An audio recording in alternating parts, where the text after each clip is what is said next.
श्रीराम समर्थ. आनंद मिळवण्यासाठी वासना भगवंताकडे वळवावी. घरामध्ये सर्वांनी कसे हसून खेळून मजेत असावे.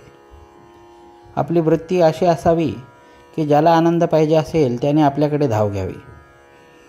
इतर संपत्ती कितीही दिली तरी पुरे पडत नाही, पण वृत्तीचा आनंद देऊन कधी संपत नाही. जीवन हे मूलतः आनंदमय आहे. सृष्टी क्रमावर सोडले तर ते सुखी होईल. आनंद अत्यंत विशाल आहे.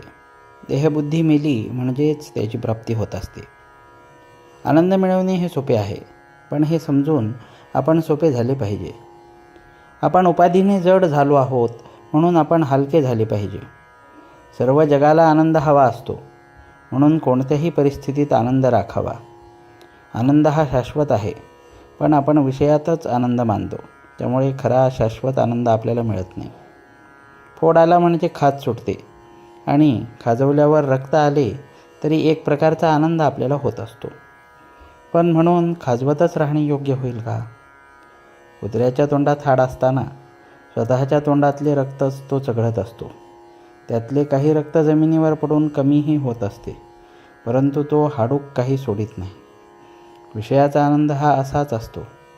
कोणतीही वस्तू अस्तित्वात नसतानाही होणारा जो आनंद, ते परमात्म्याचे व्यक्त स्वरूप आहे.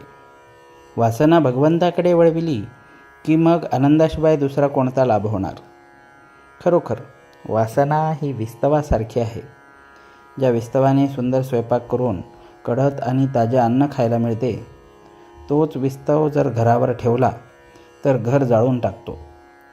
त्याप्रमाणे वासना भगवंताकडे वळली तर माणसाला आनंदरूप बनविते, पण ती जर विषयाकडे वळली तर त्याला दुःखामध्ये लोटते.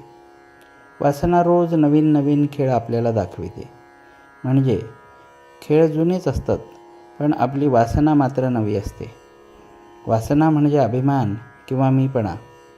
हा मनुष्याचा शत्रू असून तो त्याच्या आनंदावर विरजण घालतो.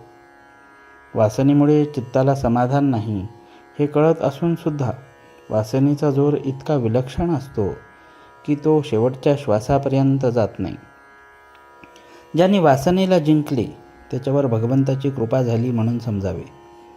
वासनेला जिंकायला भगवंताच्या नामात राहण्यासारखा दुसरा उपाय नाही. वासना न ठेवता कर्म करणे याचेच नाव संन्यास.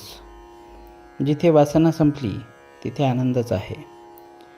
चिरकाल टिकणारा आनंद हा वस्तुरहित असतो.